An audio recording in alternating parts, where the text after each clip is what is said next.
obvious to everybody in the United States that war was going to be coming. A small Wisconsin company by the name of AGM, Aluminum Goods Manufacturing Company, was awarded almost $250,000 in defense contracts.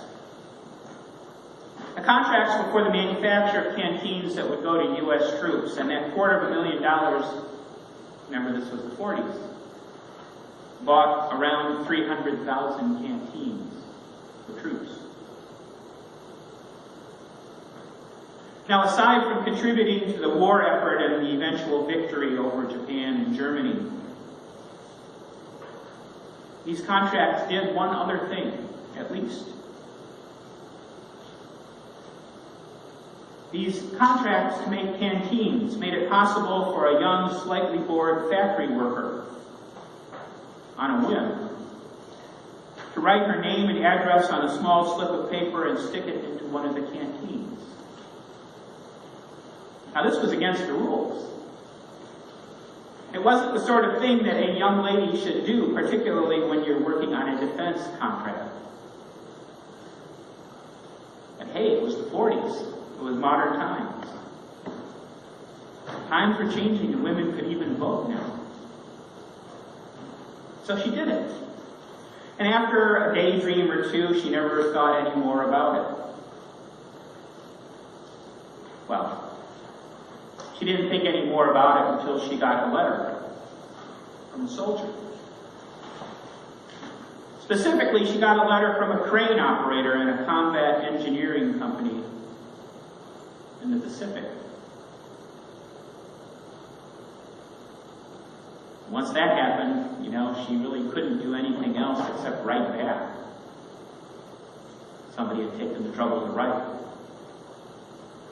So she wrote back, and for the rest of the war, they corresponded. She would fill him in on what was happening back in the States, kinds of stuff he wasn't getting from Armed Forces News.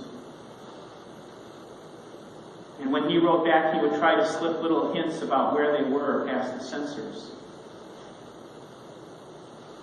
And as their correspondence stretched on, and as the war ground to a close and it became obvious that he was not going to be part of the invasion of Japan,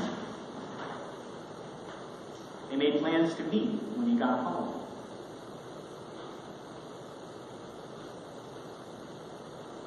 And when he got home, they wrote and they met. And a couple years after that, they got married, and a couple years after that, they had a child, and then 5 years after that, she came down with what she thought was a bad case of the flu. It turned out to be me. Because that's how my mom and dad met. This modern-day letter in a bottle thing was how mom and dad got to know one another, how they eventually came to get married and have a family. And that story was in my mind as I read the Genesis passages this week, because they reminded me so much, the passages did so much of this story from my family history. Not because any of the particular events are similar, but they reminded me because every relationship has a story. Every couple has a story of how they first met. Every couple's story is a little bit different from anyone else's. And these stories are part of their family history.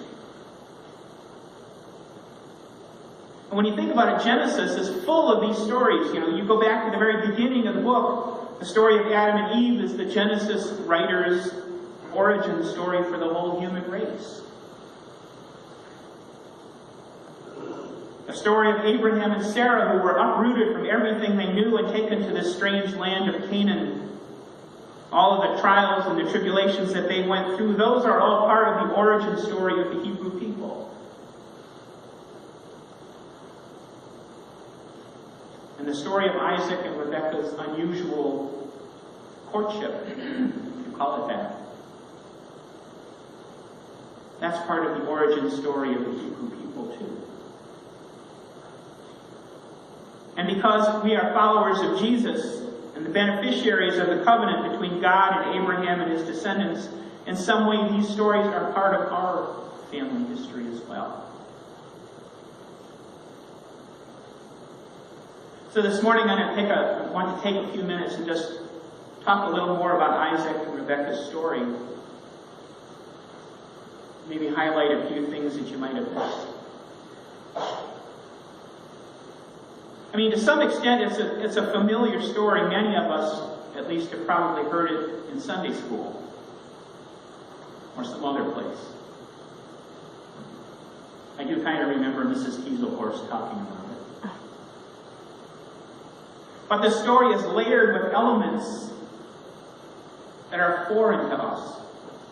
Elements that are alien to us because of time and cultural distance. And of course, there's the whole supernatural, divine element behind it too, and that makes it perplexing in some ways. But at the same time, there is something, as I said, very human and down to earth about it.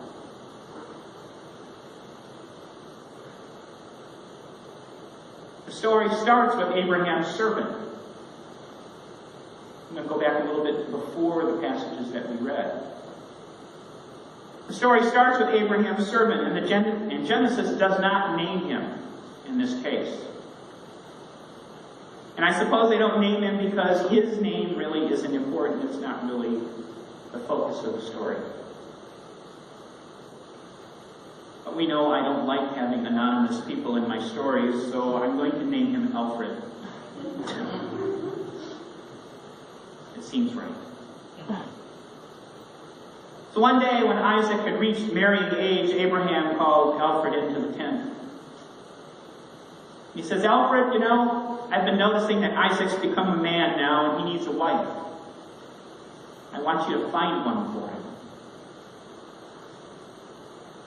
Alfred says, "Okay." But then Abraham goes on, "I don't want you marrying him off to one of the locals. These people are whack. These people do things way different than we did back home. I don't want him to be part of this. I need you to go back home. Go back to Haran, where we came from, and find him a good woman to marry. Find him a woman from good stock. Somebody from people that we know. You know, family. So find her and bring her back." And as a good servant would do, Alfred just says, "Okay." And Abraham commissions him to go on this mission. Alfred sets off with a bunch of camels, a pile of gold, and enough of this and that to ensure that any father of a marriageable age daughter, and any potential daughter for that matter, would be interested. Oh, there's one other thing that happened. Mrs. Kieselhorst did not talk about this.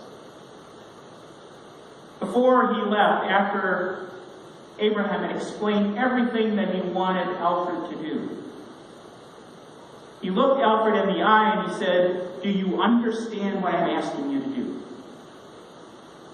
And Alfred said, "Yeah."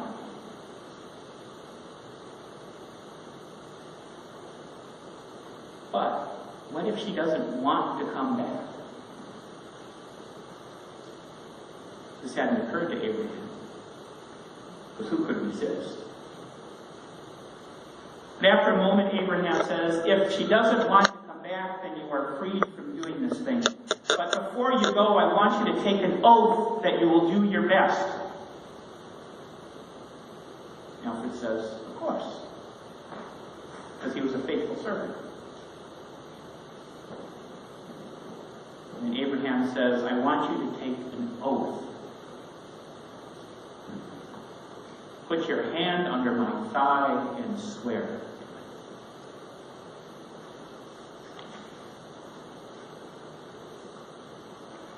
Sounds a little odd. did some investigating this week, and the Hebrew word that was used here was yarek. And in this passage, most Bibles translate that as thigh, but elsewhere in the Old Testament, when yarek is used, it's to describe something that is not your thigh. It's in the thigh area. But apparently, this form of oath-taking 4,000 years ago was the equivalent of putting your hand on the Bible and swearing to something. I'm just going to leave that there, because I'm not sure where to go with that. So Alfred, possibly at this point questioning his life choices, swears that oath, and he leaves for Haran.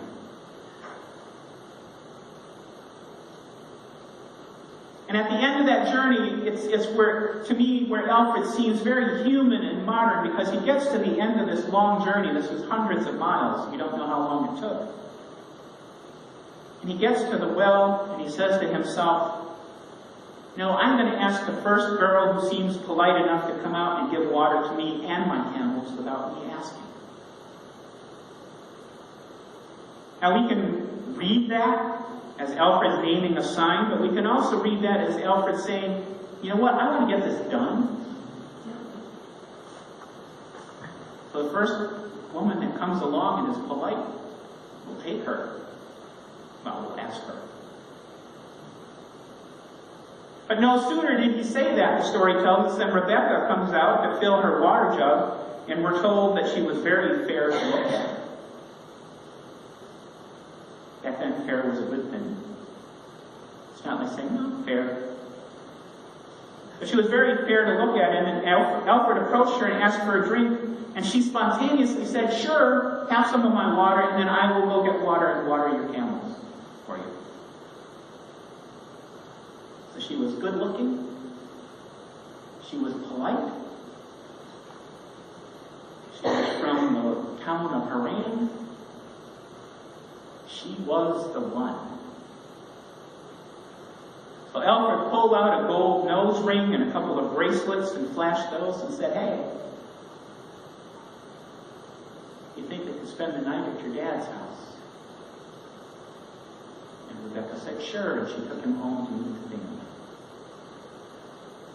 And that's where today's narrative picked up, because Alfred was recounting his story up to that point. And then when he finishes telling how we got to this point, he asks if she will go back with him to marry Isaac. In Isaac, we learn, if you kind of connect all the dots and who was married to who and all of that stuff, Isaac, we learn, is her first cousin. Again, this was not unusual in that time. In fact, marrying your cousin was very highly thought of because it was a way of conserving the family's wealth and resources and kind of keeping everything together. And also, if you married your cousin, you kind of knew what you were getting versus a stranger. So after some time of back and forth between Alfred and Rebekah's brother, Laban, they were essentially arguing over terms of the agreement. Alfred was successful in arranging for Rebekah to come back and marry Isaac. And after the long journey home, they come across Isaac walking in the field, and apparently it's love at first sight. She slides off her camel and puts on her veil and walks up to him, and that's that. Fade to black, or maybe fade to this beautiful shot of the moon coming up over the desert. End of a perfect romance story. As I mentioned before, the story of Isaac and Rebekah, how they met, is like so many other family or couple origin stories. Not in the details, because not many of us had somebody set up our marriage for us. Not in this culture. But come to think of it, I met my wife because my sister-in-law set us up on a blind date, so maybe, there's a little bit of that going on. But it's not that the details are similar, but the yearning to know how it happened is what I'm talking about.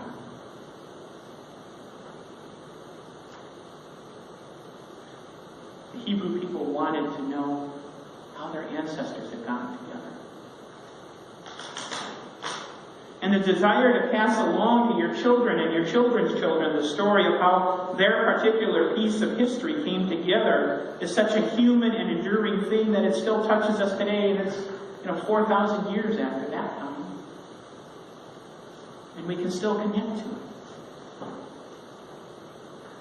It's the same thing that drives us to tell our children about how they were born or how they came into our lives. For me, the thing I remember most after the story of how Mom and Dad met, the thing I remember most is that from a young age, I remember Mom telling me that she thought I was the flu. And also that I was born in a blizzard. For our daughter, we have told and retold the story of her birth to her many times, particularly how when she was born it was a C-section. And when she was born she looked like a lizard. Pulled her out.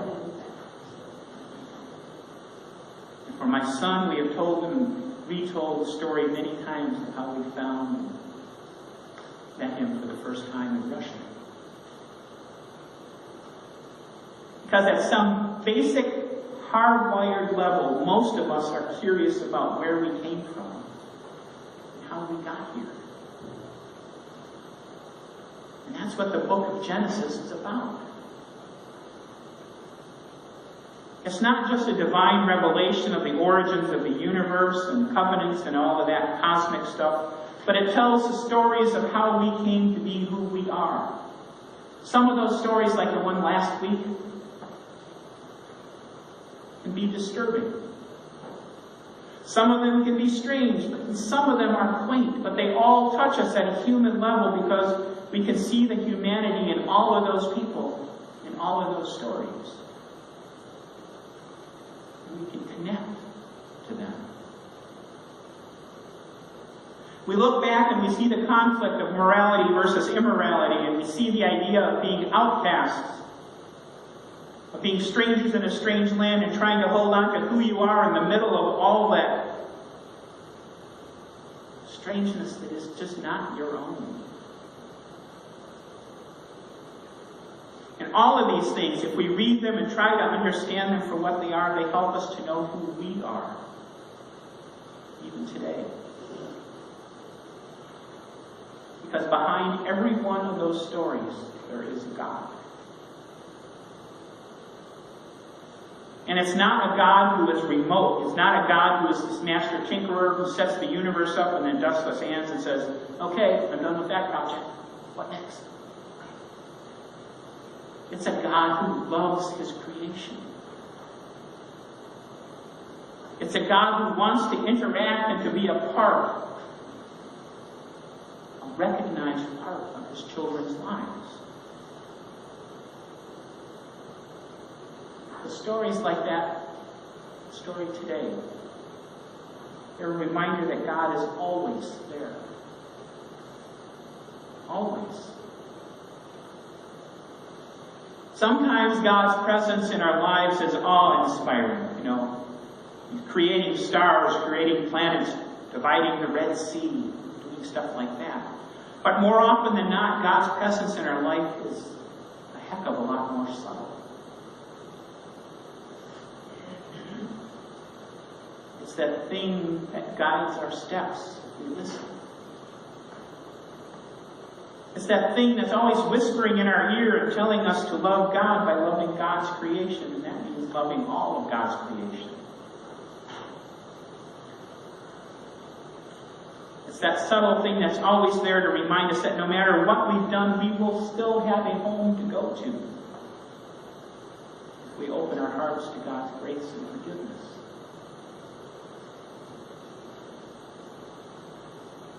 God's presence often hides in the details of our life. If we know it's there, we can feel it. we can look back and say, oh, that was God. That's why that happened that way. I said before that every relationship has an origin story. I'm going to end today by saying that every relationship with God has an origin story as well. So my challenge is for you to think about and to remember this week the origin story of your relationship with God. Remember how God found you and you found Him. And then share that story with someone.